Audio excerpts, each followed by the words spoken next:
እንደው አንዳንድ ሰው ቅዱሳን ያማልዳሉ ሲባል ይፈጥራሉ የተባለ ያህል የሚብከነከን ሰው አለ። ማን ጠንቋይ ቢሆን ፊቱ ላይ ነበር የሚተፋበት አይደል? ምኑንም ማኝኮ ለመሪ ብሎ ህዝብ መቀየር የሚችል አምላክ ለህዝብ ብሎ መሪ መቀየር ይችላል አይችልም? ለመረጃ ከሆነ ህዝቡን አጥፍቶ ሙሴ ሆይ አጠፋዋቸው እኮ ማለት ይችላል። ለምንድን ነው የሚነግረው? ሙሴ ስለ ህዝቡ ምን እንዲል ነው? እንዲለምን እንዲጸልይ ነው እንጂ ለኛ እኮ እግዚአብሔር እንዲህ አይነት ነገር አያማከረም። ቅዱሳን ባያማልዱ እንኳን እኛ የምንኖርበት ከተማ ውስጥ ስለኖሩ ብቻ ብሎ ይምረን። በዚያ ከተማ ላይ ኖህ፣ ኢዮብና ዳንኤል ቢገኙ ይላል 3 ጻድቃን ከተገኙ እነሱን አውጥቶ ከተማዋን ያጠፋል።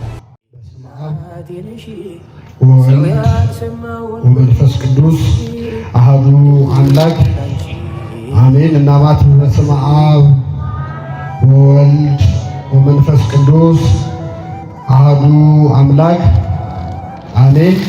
በስመ አብ ወወልድ ወመንፈስ ቅዱስ አሐዱ አምላክ አሜን። ክቡር አባታችን የዚህ ታላቅ ደብር አስተዳዳሪ፣ ክቡራን አበው ሊቃውንተ ቤተክርስቲያን፣ ካህናት፣ ወንድሞች ዲያቆናት፣ ምእመናት፣ አባቶች፣ እናቶች፣ ወንድሞች፣ እህቶች እንዲሁም ሕፃናት በእግዚአብሔር ሰላምታ እንደምናመሻችሁ አሜን። ምሕረት ቸርነቱን አብዝቶ እስከዚህ ሰዓት ያደረሰን በእድሜያችን ላይ የዛሬዋን ዕለት ይህችን ሰዓት ጨምሮ በቸርነቱ ቅዱስ ቃሉን እንድንሰማ ከታላቁ ሰማዕት ከቅዱስ ጊዮርጊስ ክብረ በዓል ዋዜማ በረከት ረድኤት እንድንሳተፍ በቤቱ የሰበሰበን የአባቶቻችን አምላክ ልዑለ ባሕርይ እግዚአብሔር ስሙ የተመሰገነ ይሁን። እግዚአብሔር አምላካችን በቀሪው ሰዓት ከመካከላችን እንዲሆንልን፣ እንዲያስተምረን፣ እንዲመክረን፣ ምስጢሩን ጥበቡን እንዲገልጥልን የእርሱ ቅዱስ ፈቃድ ይሁንልን። ስለ እናንተ ሲያማልዱ ይናፍቋቸዋል። ሁለተኛ ቆሮንቶስ ምዕራፍ 9 ላይ ተጽፎ የሚገኝ ኃይለ ቃል ነው። ከኔ ጋር በሉ ምእመናን፣ ስለ እናንተ ሲያማልዱ ይናፍቋቸዋል። ቅዱስ ጳውሎስ ለቆሮንቶስ ምእመናን በጻፈው መልእክቱ በምዕራፍ 9 ላይ የቆሮንቶስ ምእመናን እንደ ቅዱስ ጊዮርጊስ ያሉ ቅዱሳንን ስለሚያገለግሉት አገልግሎት ያመሰግናቸዋል። ቅዱሳንን ስለምታገለግሏቸው፣ በዘመናችሁ ያሉ ቅዱሳንን በቤታችሁ ስለምትቀበሉ፣ ፍቅር ስለምታሳዩአቸው እነርሱ ስለናንተ እግዚአብሔርን ያመሰግናሉ። ስለናንተም ሲያማልዱ ይናፍቋችኋል ይልና ስለማይነገር ስጦታው ማን ይመስገን ይላል? እግዚአብሔር ይመስገን። ቅዱስ ጳውሎስ በዚህ መልእክቱ ላይ የማይነገር የእግዚአብሔር ስጦታ ብሎ የተናገረው የቆሮንቶስ ክርስቲያኖች ለቅዱሳን የሚያሳዩት ፍቅርና አገልግሎት፣ ቅዱሳን ደግሞ ለቆሮንቶስ ሰዎች የሚያደርጉት የምልጃ ጸሎት የእግዚአብሔር ስጦታ እንደሆነ አሰበና አስቦ ሊገልጠው ስላልቻለ ስለማይነገር ስጦታው ማን ይመስገናል? እግዚአብሔር ይመስገናል። በዚህ ቃል ተነስተን ስለ እናንተ ሲያማልዱ ይናፍቋችኋል በሚል ርዕስ ስለ ቅዱስ ጊዮርጊስና እርሱን ስለመሳሰሉ ቅዱሳን አማላጅነት እንማራለን። ለአባቶቻችን ለነቢያት፣ ለአባቶቻችን ለሐዋርያት፣ ለሐዋርያውያን አበው፣ ለሊቃውንት በጉባኤያቸው ተገኝቶ ምስጢሩን ጥበቡን ገልጦ ያስተማረ አምላካችን እኛንም በቸርነቱ እንዲያስተምረን፣ እንዲመክረን፣ እንዲገስጸን የእርሱ ቅዱስ ፈቃድ ይሁንልን። እንግዲህ ምእመናን፣ ኦርቶዶክሳዊት ቤተክርስቲያናችን መገለጫዎቿ ከሆኑ ብዙ ነገሮች አንዱ ለቅዱሳን የምታሳየው ፍቅር ነው። ቅዱሳንን ትወዳለች፣ ታከብራለች፣ በዓላቸውን ከፍ አድርጋ ትዘክራለች። ገድላቸውን ታነባለች፣ በአማላጅነታቸው ትታመናለች። ይህ ሲሆን ታዲያ አንዳንድ ሰው የቅዱሳን አማላጅነት ለምን አስፈለገ?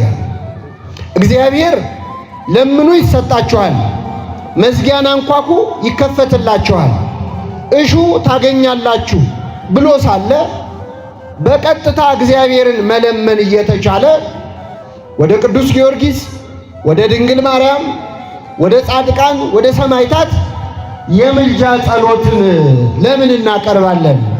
የቅዱሳን አማላጅነት ለምን ያስፈልጋል? የሚል ጥያቄ የሚያነሳ ብዙ ሰው አለ። ከኔ ጋር ናችሁ ምእመናን? እግዚአብሔር ከሁላችን ጋር ይሁን። ስለዚህ በዛሬ ትምህርታችን የቅዱሳን አማላጅነት ለምን እንዳስፈለገ እኔ 4 ምክንያቶችን ነግራችኋለሁ። ብዙ ታላላቅ መምህራነ ቤተ ክርስቲያን ከኔ ጀርባ አሉ። ስለዚህ ለዚያ ሰዓት ላለመውሰድ በጣም ባጭሩ እንማራለን። እግዚአብሔር አምላካችን በቸርነቱ እንዲያስተምረን ቅዱስ ፈቃዱ ይሁንልን። በመጀመሪያ የቅዱሳን አማላጅነት ለምን እንዳስፈለገ ለማወቅ አማላጅነት ማለት ምን ማለት እንደሆነ ባጭሩ እንመልከት። ማማለድ ማለት ምእመናን መለመን፣ ማስታረቅ፣ መጸለይ ማለት ነው። ሌላ ትርጉም የለውም። እንደው አንዳንድ ሰው ቅዱሳን ያማልዳሉ ሲባል ይፈጥራሉ የተባለ ያህል የሚብከነከን ሰዋል። ማማለድ ማለት መለመን ነው። የሚለመነው እግዚአብሔር ነው። የሚለምኑት ቅዱሳን ናቸው። የሚለመንልን ደግሞ እኛ ኃጢአተኞቹ ነው። ስለዚህ በምልጃ ሂደት ውስጥ 3 ወገኖች ያስፈልጋሉ። ስንት ወገኖች? 3 ወገኖች። እንደው ለእናንተ ቀረብ እንዲል አንድ ጥያቄ ልጠይቃችሁ። በአገራችን ባህል አንድ ወንድ አንዲትን ሴት ማግባት ቢፈልግ ወደ ልጅቷ ቤተሰብ ምን ይልካል?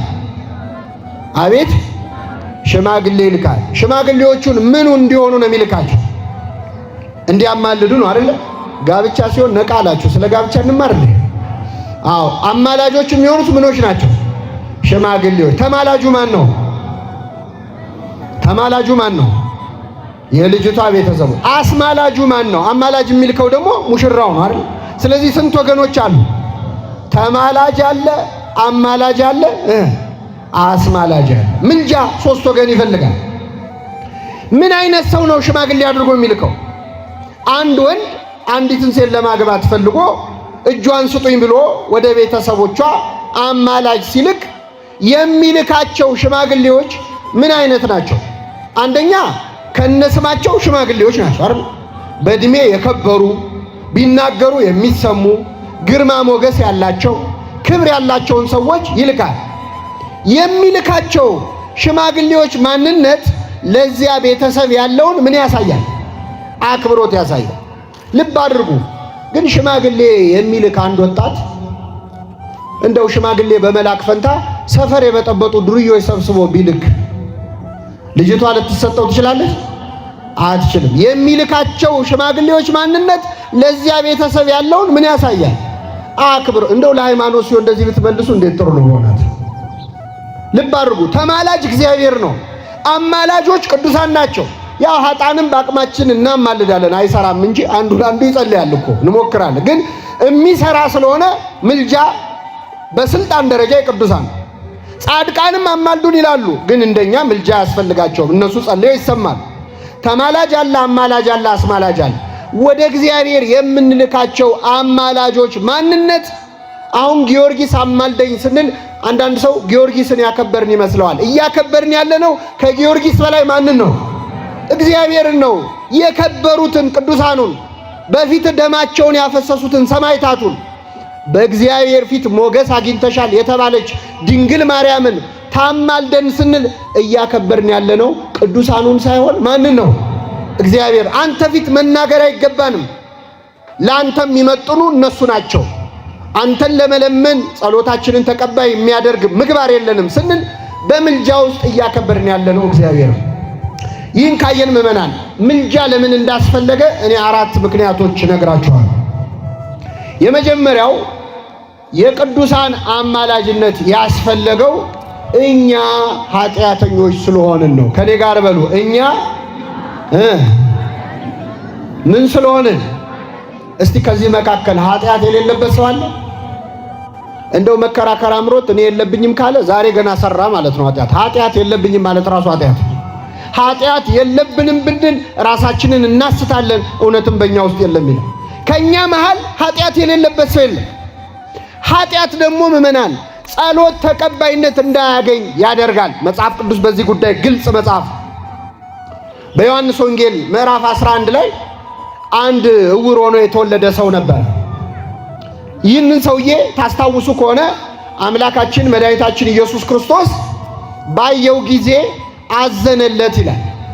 አዘነለትና ምራቁን መሬት ላይ ተፋ። ምራቁን ተፍቶ ጭቃ ለወሰና ዓይን ሰራለት። ሂድና በሰሊሆም መጠመቂያ ተጠመቅ አለው።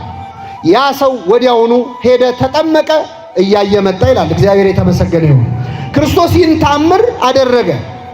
የዚህ ሰውዬ ያዳነበት ታሪክ ላይ ታዲያ የተጻፈ ነገር አለ። የሚገርመው ክርስቶስ ምራቁን መሬት ላይ እንትፍ ብሎ ጭቃ ለውሶ ነው።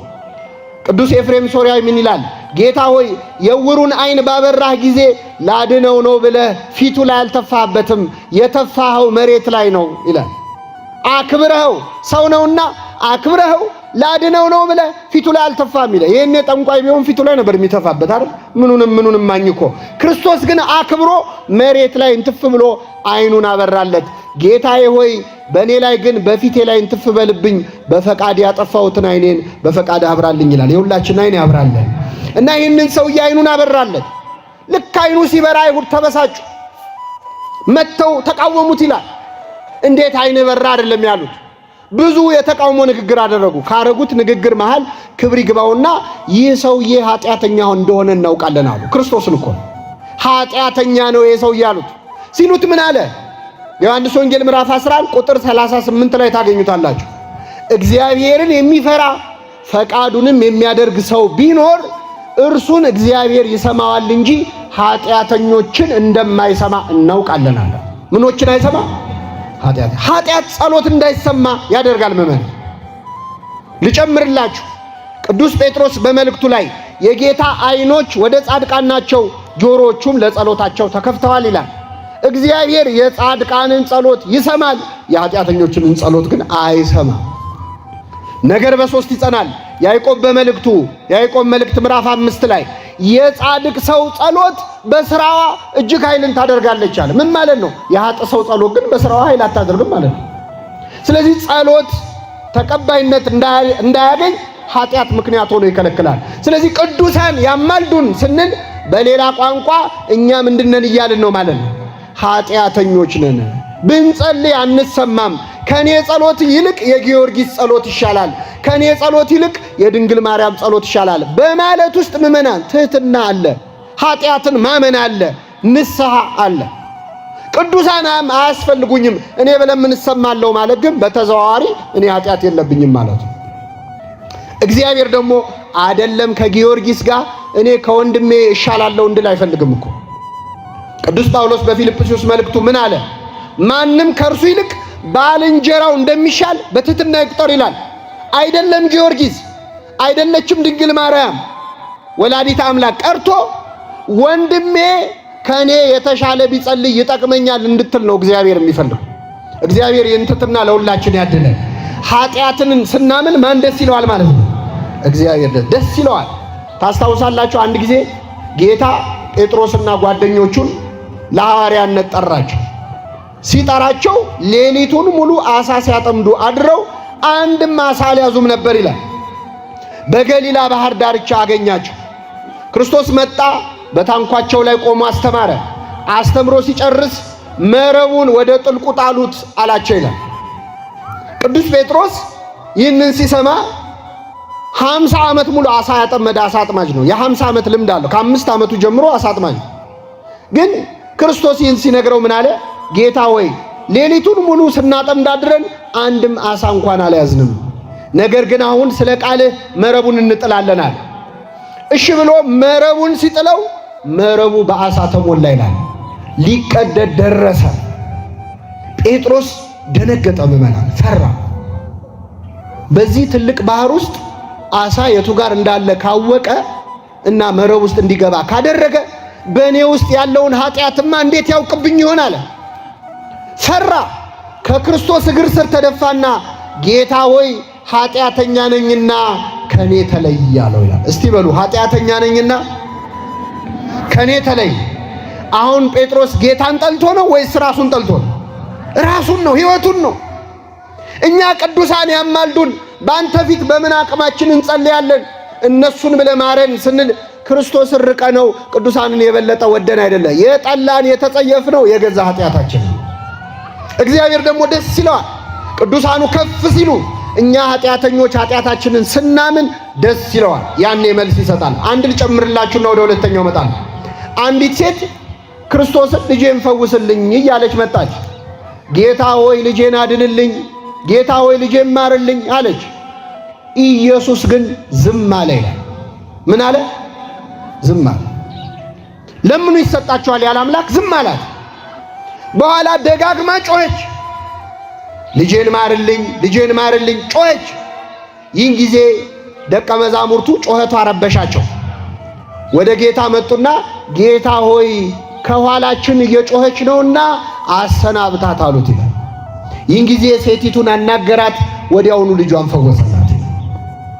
ክርስቶስ ይህች ሴት ስለምነው ለምን ዝም አለ? ደጋግማ ጮኻለች፣ መልስ አልሰጠም። ለምን? አንደኛ እግዚአብሔር መልስ ባለመስጠት መልስ ይሰጣል።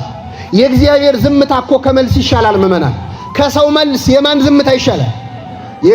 ድሮ ትዝ ይላችኋል፣ እዚህ መሃል ተማሪዎች አላችሁ። ትምህርት ቤት ፈተና ስንፈተን ምርጫ ላይ መልስ የለም የሚል መልሳችሁ አታውቁም? ምን የለም መልስ የለም ራሱ ምንድን ነው?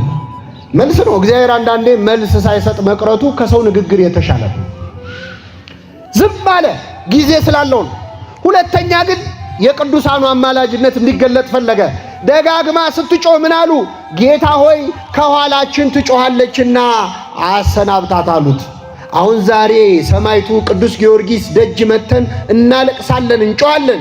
ጊዮርጊስ በእግዚአብሔር ዙፋን ፊት ቆሞ ጌታ ሆይ ከኋላዬ ይጮኻሉና አሰናብታቸው ይበልልን ሰማዕቱ። ለሁላችን የቅዱሳን አማላጅነትን በውስጡ የኃጢአትን ማመን የቅዱሳንን ቅድስና መረዳት ነው። ይህን ለመረዳት እግዚአብሔር በቸርነቱ ይርዳል።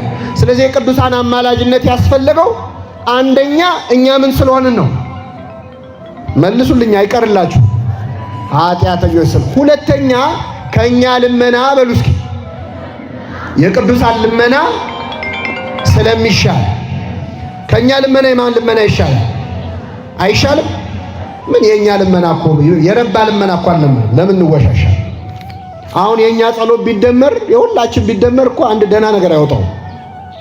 ስጋዊ ነገር እኮ ነው የምንለምነው፣ ጊዜያዊ ነገር ነው የምንለምነው። ስለት ሲነገር አትሰሙ? ስራ የለኝም ነበር ስራ አገኘው፣ ትዳር የለኝም ነበር ትዳር አገኘው፣ ውጭ ሀገር ልሄድ ነበር ቪዛ ተመታልኝ ነው እኮ የኛ ስለት። እንደው ለንስሐ በቃኝ ብየው ነበር ለንስሐ በቃው የሚል ስለሰምታችኋል? አፌን ሰብስብልኝ ምላሴን ቆጥብልኝ ብዬ ተስዬ ነበር የሚል ሰምታችኋል? የለም። ልመናችን ሁሉ ምድራዊ ነው፣ ጊዜያዊ ነው። አንድ ዘላለማዊ ልመና የሚለምን ሰው የለም። ደህና ነገር አልለምንም። እምትለምኑትን አታውቁም የሚያስብል ስንት የማይረባ ልመናም እንለምናለን። የማይጠቅመንን ሕይወታችንን አደጋ ላይ የሚጥል ልመና እንለምናለን። ከኛ ልመና ግን የእነማን ልመና ይሻላል? የቅዱሳን ይሻላል። ለምን? እነሱ ምን መለመን እንዳለበት ያውቃሉ። ያቺ የሄሮድያዳ ልጅ ታስታውሳላችሁ? ንጉሡ ምን ላርግልሽ የመንግስቴንም እኩሌታ ቢሆን እሰጥሻለሁ አላት። ምን እንደምትጠይቅ ግራ ሲገባት ወደ ማን ሄደችው? ወደ እናቷ። የኛ እናታችን እንግዲህ ድንግል ማርያም ነች። ልመና ሲጠፋን ንጉሡ ፊት ምን መጠየቅ እንዳለበት ሲያቅተን የምንሄደው ወደ እሷ ነው። ምን እንበለውስ? ምን እንለምነው? ጸሎት ከኛ ይልቅ ቅዱሳን ያውቃሉ። ቅዱስ ጳውሎስ ይህን ብሏል እኮ። ቅዱስ ዮሐንስ በመልእክቱ እንደ ፈቃዱ ብንለምን እግዚአብሔር ይሰማናል ይላል። እንደምን ብንለምን? እንደ ፈቃዱ። ቅዱስ ጳውሎስ ደግሞ የፈቃዱን ምስጢር ለኛ አስታውቆናል ይላል። ቅዱሳን የእግዚአብሔርን ፈቃድ ያውቃሉ። ስለዚህ የሚለምኑት ልመና ከኛ በላይ ለኛ የሚጠቅም ልመና ነው። ስለዚህ የቅዱሳን አማላጅነት ያስፈለገው ቅዱሳን ለኛ ከኛ የተሻለ ልመና ስለሚለምኑ ለሁላችንም ይለምኑልን። አንድ ልጅ ምን አደረገ መሰላችሁ? ከኔ ጋር ናችሁ? አንድ ጠዋት አባቱ ሰንበቴ ቤት ይዘውት ሄዱና ደጀ ሰላም ይዘውት ሄደው ቆሎ እያዞሩ አንድ አባት ያዘግናሉ። ሲያዘግኑ ሕፃኑ ጋር ደረሱና ዝገን ሲሉት አይን ያልዘግንም እርሶ ዘግነው ይስጡኛል። ከዛ ዘግነው ሰጡትና ደስ አላቸው። እንደው ምን አይነት ጨዋ ልጅ ነው ብለው ከነከናቸውና ለምንድነው እርሶ ዘግነው ይስጡኛል ከው ሲሉት የእርሶ እጅ ትልቅ ስለሆነ ነው። ከኛ እጅ የጊዮርጊስ እጅ ይሻላል አይሻል? የድንግል ማርያም እጅ ይሻላል አይሻል? ቅዱሳኑ በትልቅ እጃቸው ዘግነው የሚጠቅመንን ነገር ለሁላችን ያድሉ። ስለዚህ የቅዱሳን አማላጅነት ያስፈለገው አንደኛ እኛ ምን ስለሆነ ኃጢአተኞች፣ ሁለተኛ ከኛ ልመና ይልቅ የነሱ ልመና ለኛ ስለሚጠቅም ነው። ይሄ ትንሹ ምክንያት ነው በእውነት።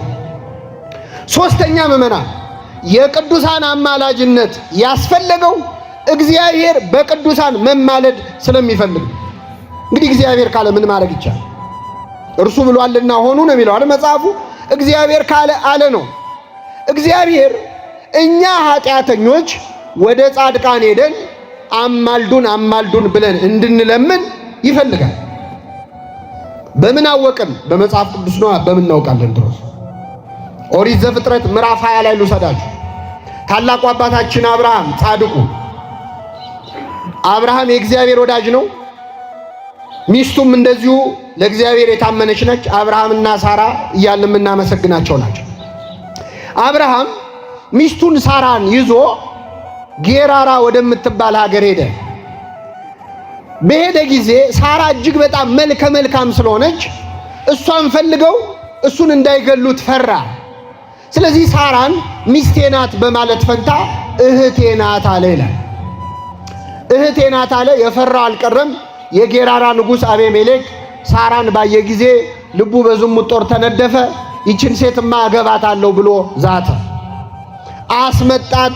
ድንኳን አስጥሎ ደንገጥሮች መድቦ አልብሷት፣ ጠቧት፣ አስጊጧት ነገ አገባታለሁ አለ። ምስኪን አብርሃም አይኑ እያየ ሚስቱ ሳራ ንጉሥ ልታገባ ነው። ከኔ ጋር ናቸው። ያን ቀን ሌሊት እግዚአብሔር ለጌራራ ንጉሥ ለአቤሜሌክ ተገለጠለት ይላል። በሕልም ተገለጠለት። እንዳትነካት አለው። የነቢይ ሚስት ናት፣ ጫፏን እንዳትነካት። ኧረ ጌታዬ እኔ ሚስቱ መሆኗን አላውቅም፣ እኔ እህቱ ነው የመሰለችኛል። እኮ ስላላወቅማ ነው የምነግርህ። ብታውቅማ ቀጣህ ነበር።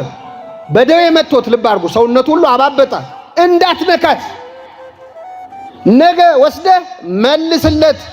አብርሃም ስላንተ ይጸልይልህ፣ ያን ጊዜ ይቅር እልሃለሁ አለው እግዚአብሔር። ይገርማቸው።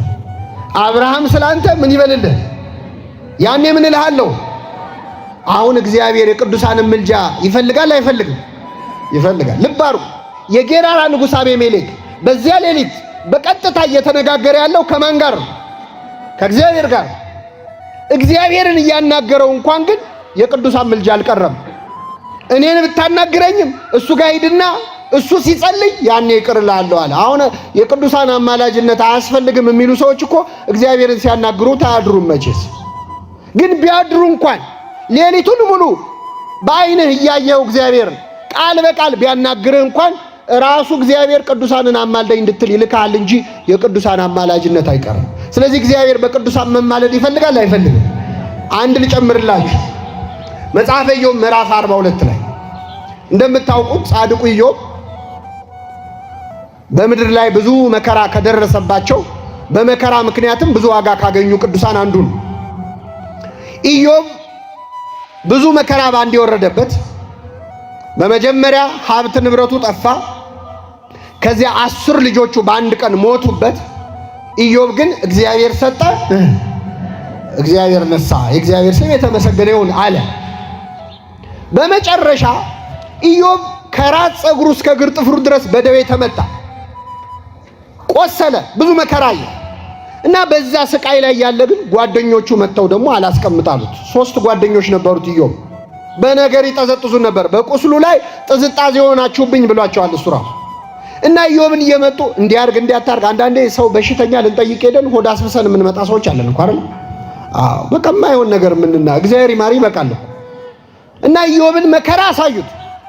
በመጨረሻ እግዚአብሔር ምን አለ? መጽሐፈ ኢዮብ ምዕራፍ 42 ላይ እንደ ባሪያዬ እንደ ኢዮብ መልካም ነገር ስላልተናገራችሁ ቁጣዬ በእናንተ ላይ ነዷል። ስለዚህ 7 ወይፈን 7 አውራ በግ ይዛችሁ ወደ ባሪያዬ ወደ ኢዮብ ሂዱ፣ ባሪያዬ ኢዮብ ስለናንተ ይጸልያል፣ ያን ጊዜ ይቅር እላችኋለሁ አለ እግዚአብሔር።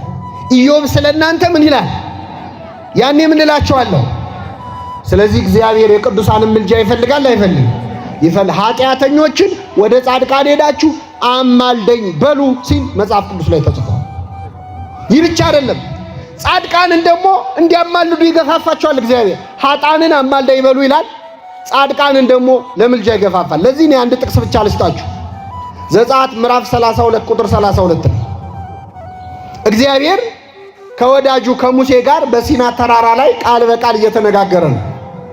ሙሴ በሰባቱ መንጦላይት በሰባቱ መጋረጃዎች መሃል እያለፈ ከእግዚአብሔር ጋር ቃል በቃል ሲነጋገር እስራኤላውያን ጠብቀው ሙሴ ሲዘገይባቸው አይመጣም ብለው ከወርቅ ጥጃ ሰርተው ከግብፅ ምድር ያወጣን አምላካችን ብለው ለጥጃ መስገድ ጀመሩ። በጣም ይገርማል። እግዚአብሔር እስራኤልን ከግብፅ በቀላሉ አውጥቷቸዋል። ግብፅን ግን ከእስራኤል ውስጥ ለማውጣት በጣም ነው የተቸገሩ። የግብፅ ጣዖት አምልኮ ውስጣቸው ስለነበረ ለጣዖት መስገድ ጀመሩ። እግዚአብሔር ይህን ጊዜ አዘነ። ሙሴ ሙሴ ሆይ ከግብፅ ምድር ያወጣኸው ሕዝብህ በድለውኛል፣ ስለዚህ ቁጣዬ እንዲቃጠልባቸው አጠፋቸው ዘንድ ተወኝ አለው ይላል። ከኔ ጋር በሉ አጠፋቸው ዘንድ። ማን ነው ተወኝ የሚለው? አሁን እግዚአብሔርን ሙሴ መከልከል ይችላል? አይችልም። አጠፋቸው ዘንድ ተወኝ፣ አንተን በሌላ ሕዝብ ላይ መሪ አድርጌ ሾመሃለሁ፣ ቁጣዬ እንዲቃጠልባቸው አጠፋቸው ዘንድ ተወኝ አለው። አይገርምም? እግዚአብሔር ሕዝብ ሲያበሳጨው መሪው ጥሩ ሆኖ ካገኘው ለአንድ መሪ ብሎ ሕዝብ ይቀይራል። ለመሪ ብሎ ሕዝብ ይቀይራል። ለመሪ ብሎ ሕዝብ መቀየር የሚችል አምላክ ለሕዝብ ብሎ መሪ መቀየርስ ይችላል? አይችልም? ይችላል። ስለዚህ ችግሩ እኛ ላይ ነው ማለት ነው። እኛ ከተመቸነው መሪ መቀየር አይከብደውም። ለምን? ለመሪው ቅድስና ብሎ ሕዝቡን ልቀይርላል። ሙሴ ምን አለ? ጌታ ሆይ ለኛ አይደለም ለስም ብላ ሕዝቡን ከግብፅ ባርነት ነፃ አውጥቶ በበረሃ ፈጃቸው ብለው አሕዛብ በስም ላይ ይዘብቱባል። ስለዚህ ለኛ አይደለም ለስም ብለ ለአብርሃም ለይስሐቅ ለያዕቆብ የገባውን ቃል ኪዳን አስብ። ይህንን ሕዝብ ከምታጠፋ እኔን ከሕይወት መጽሐፍ ምን በለኝ ሰርዘኛል። እግዚአብሔርም በሕዝቡ ላይ ሊያደርግ ከነበረው ጥፋት ራራ ይቅርም አላቸው ይላል። እግዚአብሔር ይቅር ይበለን ሁላችን። አሁን ይህን ያነሳውላችሁ ምእመናን፣ እግዚአብሔር ማጥፋት ከፈለገ ሙሴን እያስፈቀደ ነው የሚያጠፋው። እግዚአብሔር የሚሳነው ነገር አለ? ለምንድን ነው ለሙሴ የሚነግረው? ለምንድን ነው የሚነግረው? ለመረጃ ነው። ለመረጃ ከሆነ ሕዝቡን አጥፍቶ ሙሴ ሆይ አጠፋዋቸው እኮ ማለት ይችላል። ለምንድን ነው የሚነግረው? ሙሴ ስለ ሕዝቡ ምን እንዲል ነው? እንዲለምን እንዲጸልይ ነው እንጂ ለኛ እኮ እግዚአብሔር እንዲህ አይነት ነገር አያማከም። አሁን እግዚአብሔር ለኛ መጥቶ እስቲ እነገሌን ላጠፋቸው ነው ምን ይመስላችኋል ቢላችሁ ምን እንደምትሉ? ወይ እግዚአብሔር ወይ ሐሳቡ ካንተ ከመጣማ ጨምረ እነገሌንም በዛው አጥፋል እንለዋል። ቅዱሳኑን ግን ያውቃቸዋል። በቅዱሳን መማለድ ማን ይፈልጋል ማለት ነው? እግዚአብሔር ይፈልጋል። ይህ ብቻ አይደለም፣ ቅዱሳን ካላማለዱ እግዚአብሔር ያዝናል፣ ይከፋዋል ይላል መጽሐፍ ቅዱስ። በጣም ይገርማል። ትንቢተ ኢሳይያስ ምዕራፍ 59 ላይ አንብቡ። እግዚአብሔር በምድር ወደሚኖሩ ሰዎች ተመለከተ፣ ወደ እርሱ የሚማልድ እንደሌለ ተረዳ፣ ተከፋም ይላል። አማላጅ ሲጠፋ እግዚአብሔር ይከፋዋል። ቅዱሳን ካማለዱስ ደስ ይለዋል፣ ካላማለዱስ ኃጢአት አድርጎ ይቆጥርባቸዋል። ታላቁ ነቢይ ሳሙኤል ምን አለ? ስለ እናንተ ማማለድን በመተው እግዚአብሔርን እበድል ዘንድ ከኔ ራቅ ነው ያለው። ቅዱሳን ስለኛ ካልጸለዩ ቅድስናቸውን ያጣሉ። እነ ጊዮርጊስ ለኛ ካልጸለዩ የሰማዕትነታቸውን ዋጋ ያጣሉ። ስለዚህ ቅዱሳን ሲያማልዱ እግዚአብሔር ደስ ይለዋል። ቅዱሳን ስለኛ ሲያማልዱ ማንን ደስ ይለዋል አልኳችሁ? ካላማለዱ ደግሞ ኃጢአት አድርጎ ይቀጣቸዋል። ስለ እናንተ መጸለይን በመተው እግዚአብሔርን እበድል ዘንድ ከኔ ራቅ ይላል። ጻድቁ ኢዮብ ደግሞ ስለ ባልንጀሮቹ በጸለየ ጊዜ እግዚአብሔር ሀብቱን፣ ንብረቱን፣ ጤናውን መለሰለት ይላል። ቅዱሳን ስለኛ ሲያማልዱ ክብራቸው፣ ጸጋቸው ይጨምራል። ቅዱሳን ስለኛ ካላማለዱ ደግሞ ኃጢአት አድርጎ ይቀጣቸዋል። ሁለት ነገር ልንገራችሁና አጠቃልላለሁ። ከኔ ጋር ናችሁ? እግዚአብሔር ከሁላችን ጋር ይሁን። የሚገርመው የቅዱሳን አማላጅነት ያስፈለገው አንደኛ እኛ ኃጢአተኞች ስለሆንን፣ ሁለተኛ ከኛ ጸሎት የነማ ጸሎት ስለሚሻል የቅዱሳን፣ ሶስተኛ እግዚአብሔር በቅዱሳን መማለድ ምን ስለሚፈልግ ኃጢአተኞችን ወደ ጻድቁ ገሌ ሄዱና አማልደ ይበሉ ይላል። ጻድቃንን እንዲያማልዱ ይገፋፋቸዋል የሚለውን አየን። የመጨረሻ ሁለት ነጥብ ምንድነው?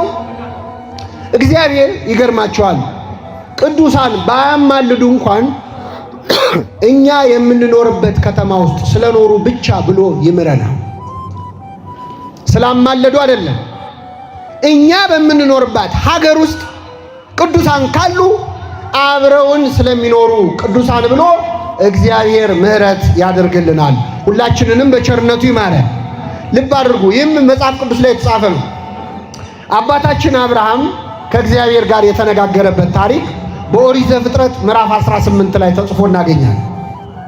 እግዚአብሔር ሰዶምና ገሞራ የተባሉ ሁለት ከተሞች ላይ የሚኖሩ በጣም በብዙ ሺህ የሚቆጠሩ ሕዝቦች ነበሩ። እነዚህ ሰዎች ዛሬም ድረስ በስማቸው የሚጠራ ኃጢአት አለ፣ ግብረ ሰዶም ተብሎ። ይህን ኃጢአት እየሰሩ ሌላም ብዙ ክፉ ነገር እያደረጉ ትንቢተ ሕዝቅኤል ላይ የሰዶም ኃጢአት ብዙ ነው ይላል። እንጀራን መጥገብ፣ ስራ መፍታት የመሳሰለው ሁሉ አለ እና በኃጢአት እየኖሩ እግዚአብሔርን አሳዘኑት። ስለዚህ እግዚአብሔር ሊያጠፋቸው ፈለገ። ሰዶምና ገሞራን ከማጥፋቱ በፊት ግን ምን አለ? በውኑ እኔ የማደርገውን ከባሪያዬ ከአብርሃም እሰውራለሁ አለ። ለአብርሃም ሳልነግር አንዳች አላደርግም አለ። እውነት ነው።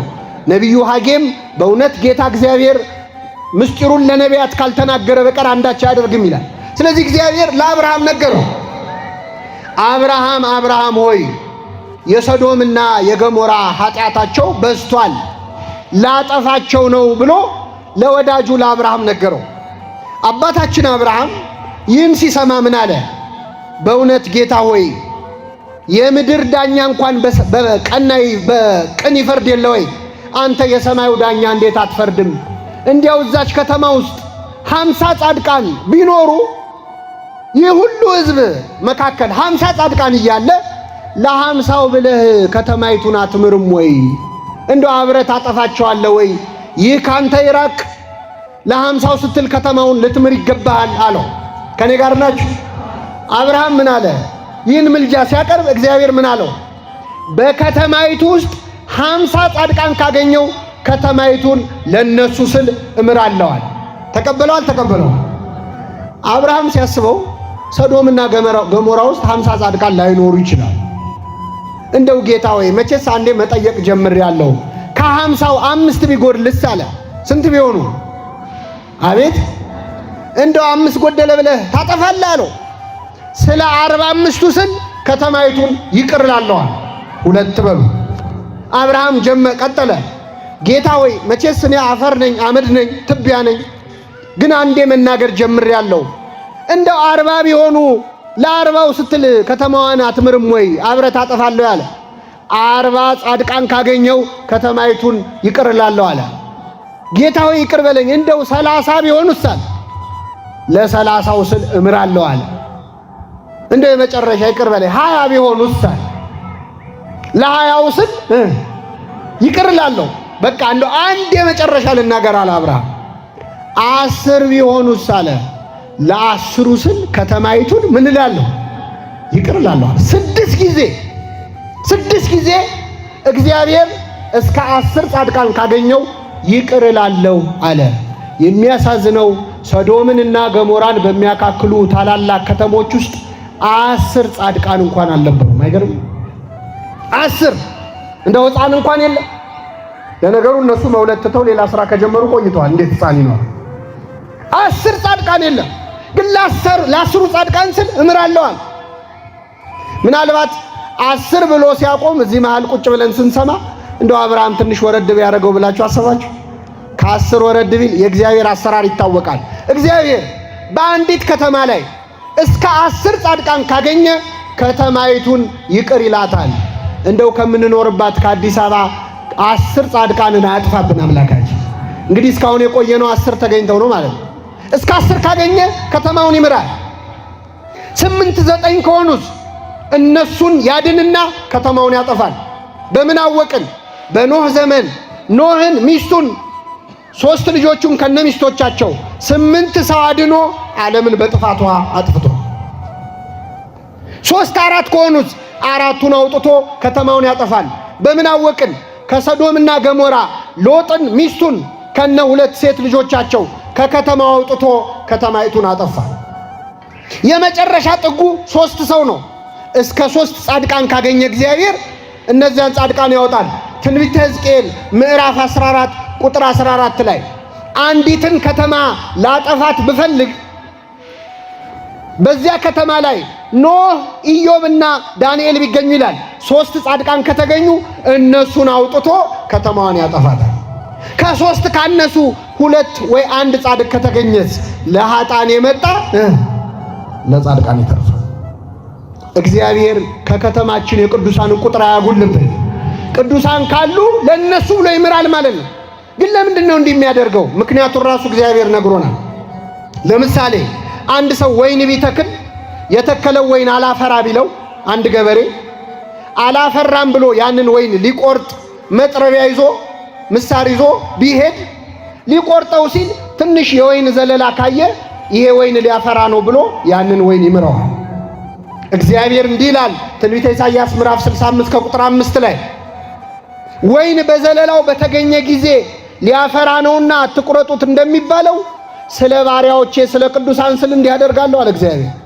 አዲስ አበባ ውስጥ 10 ጻድቅ ካገኘ ይህች ከተማ ልታፈራ ነው ብሎ ስለ 10 ጻድቃን ከተማይቱን ይምራል። የቅዱሳንን ቁጥር ከከተማችን አያሳንስብን። የመጨረሻው ነጥብ እንግዲህ ብዙ ጊዜ ቅዱሳን ያማልዳሉ አያማልዱም እያሉ የሚጨቃጨቁን ሰዎች በመጀመሪያ እስቲ መጽሐፍ ቅዱስ ላይ ቅዱሳን ያማልዳሉ የሚል ካለ አሳየኝና ዛሬውን ኦርቶዶክስ ሆናለሁ ብለው ፍጥጥ ብለው የሚጠይቁ ሰዎች አሉ። እስቲ የቱ ጋር ነው ያማልዳሉ የሚለው ብለው ይጠይቃሉ። እማያውቅ ሰው መቼስ እንዲህ ፍጥጥ ብለው የሚያወሩት ባይኖር ነው ብሎ ይፈራና ሱማ የለም ግን ያማልዳሉ ይላል። ከዛ ይጫወቱበት። መጥቀስ የቻለ ሰው ግን እንዴ ስለናንተ ሲያማልዱ ይናፍቋቸዋል ይሌለ ወይ? በቃና ዘገሊላ ድንግል ማርያም አማልዳ ውሃን ወይን አላስደረገችም ወይ? አብርሃም ስለ ሰዶም አልለመነም ወይ? ሙሴ ስለ እስራኤል ቆሞ አላማለደም ወይ ብሎ ጠቅሶ የሚከራከራቸው ሰው ሲያገኙ ደግሞ አይ እኛ እኮ አያማልዱም እኮ አላልንም ይላሉ። አባቶቻችን መናፍቅ ወራጅ ውሃ ሲወስደው ድሮም ወደ ታይ ሰፈር መሄድ ፈልጌ ነበር ይላል። ጎርፍ ሲወስደው ትራንስፖርት አገኘ ይላል። ግን የወሰደው ጎርፉ ነው እንጂ እሱ ፈልጓል። ጥቅስ ሲጎርፍባቸው ጥያቄዋን ይቀይሯታል። መጀመሪያ አያማልዱም ነበር የሚሉት ፍጡር አያማልድም ክብር ይግባውና እስቲ ታዲያ ፈጣሪ ነው የሚያማልደው? ፍጡር አያማልድም ሲሉ ይቆዩና በደንብ ሲጠቀስባቸው ደግሞ ጥያቄዋን ያስተካክሉና እኛ እኮ አያማልዱም አላልንም፣ ማማለድ ያማልዳሉ ግን በሕይወት እያሉ ነው እንጂ ከሞቱ በኋላ አያማልዱም ይላል። እቺን ስላመኑ ራሱ እግዚአብሔር ይመስገን። ከሞቱ አያማልዱም፣ በሕይወት ካሉ ግን ምን ይላሉ? ያማልዳሉ። እቺን ካመኑ ሚካኤል ይሞታል፣ ገብርኤል ይሞታል፣ መላእክት ይሞታሉ። ስለዚህ ምን ይላሉ ማለት ነው? ያማልዳሉ። ቢያንስ መላእክቱን ያማልዱን ይበሏቸው። ግድ የለም እኛ ሌሎቹን ሰዎቹን እኛ እንጠይቃለን። ሞት ከሆነ ምልጃ የሚከለክለው መላእክቱ አይሞቱም። አረ ያልሞቱ ቅዱሳኑም አሉ። እነ ሄኖክ አሉ፣ እነ ኤልያስ አሉ፣ እነ አቡነ አረጋዊ አሉ፣ እነ ቅዱስ ያሬድ አሉ። እነሱን አማልዱ እንላለን ያልሞቱት። ከዛ ውጭ አሁን እውነት ቅዱሳን ሞቱ የሚሉ ሰዎች አሁን ጊዮርጊስ ሞቶ እኛ መቆማችን ነው? ጊዮርጊስ እንደሙት ተቆጥሮ እኛ ሕያው መሆናችን ነው?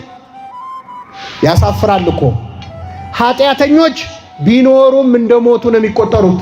ጻድቃን ግን ቢሞቱም በእግዚአብሔር ፊት ምንድን ናቸው? ሕያዋን ናቸው። ቅዱስ ጳውሎስ እንዳለው ሊሄድ ከክርስቶስ ጋር ልኖር ናፍቃለሁ፣ ይህ ከሁሉም ይሻል ነዋል። እዚህ ከኛ ጋር ሆኖ የሚለምን እዚህ ከኛ ጋር ሆኖ የሚያማልድ ጳውሎስ ሰማይ ቤት ሲሄድ እንዴት አፉ ይዘጋል? ከክርስቶስ ጋር ሲሆን እንዴት አይጸልይም? እንዲያውም ቅዱሳን የበለጠ የሚያማልዱት በስጋ እያሉ ሳይሆን በነፍስ ባጸደ ነፍስ በእግዚአብሔር ፊት ሲቆሙ። ጊዮርጊስ ስለ ሁላችን ይጸልያል። አሁን ያማልዳል። በእውነት ምልጃውን ያድርግልን ለሁላችን።